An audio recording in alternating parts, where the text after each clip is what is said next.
Hello everyone.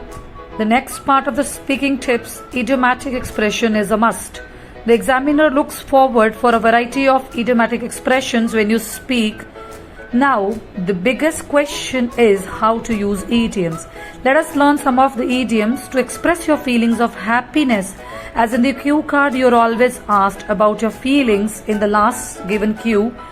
The feelings are definitely about being happy. Now, the first one, to be on cloud nine. Second, to be on top of the world. Third, in seventh heaven. Fourth, as happy as clam.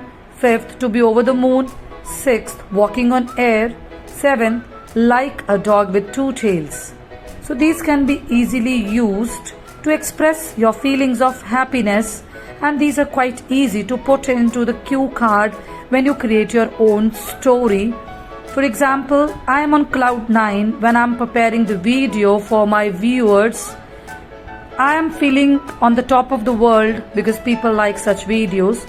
All the mentioned idioms must be used to match the parameters set by the IDP. The meaning of each idiom is being elated means being extremely happy. Subscribe for more videos like this. Press the bell icon for staying tuned and updated